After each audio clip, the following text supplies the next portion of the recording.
So today I'm going to be teaching y'all how to make cordage out of fibers. This is the inner bark of a tulip poplar, and you can get that just by finding a tulip poplar tree in the woods, and there's usually a branch dropped around it. You can just find that, take the bark off, and get the inner bark out of that. So that's what I did.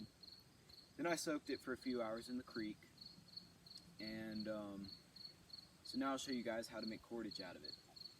So to start off, once you get the bark out, you're going to want to tear it into smaller fibers.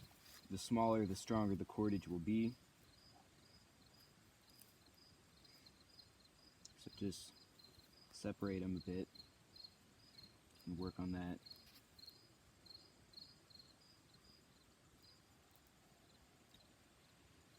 I'm dropping some here.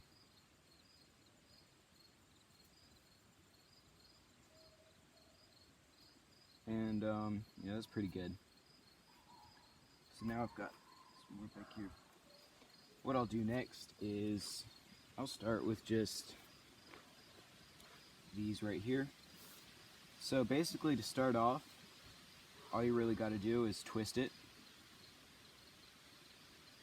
and wait till it kinks. Twist it till it kinks, and then it's going to kink kind of like that. So I'll show you again. Twist it, and then it's going to kind of kink. Now this is going to be the end of your cordage. So there it is. And from there you're going to twist this once to the left. Then you're going to twist both like that. So I'm going to show you a few more times. So right goes twisted to the left, and then twist them both to the right like this. Left, right, left, right.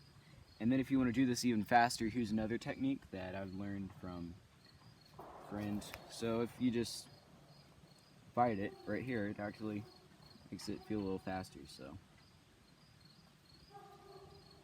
you can just do the same thing, but with it in your mouth.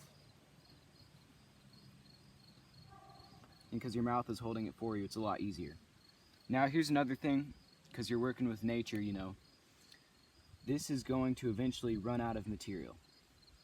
So then you can splice, you can add more fibers.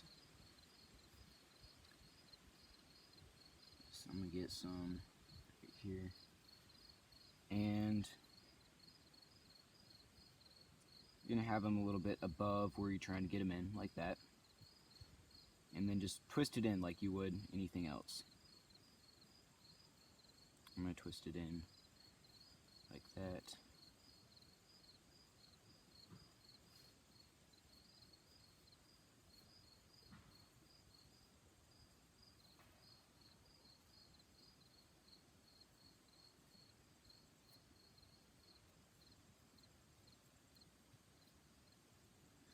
And so basically that's the gist of it. Now to finish it off, once you're done, obviously you're probably going to want your cordage a lot longer than this. I'm just kind of making an example so y'all can see how to do this. So once you've gotten this far, you can just do a little square knot with these ends. So or just an overhand, that might work too. So once you get to the end, you can just do an overhand or square, whatever. That makes the end. So there you go. Cordage with nothing but tree bark.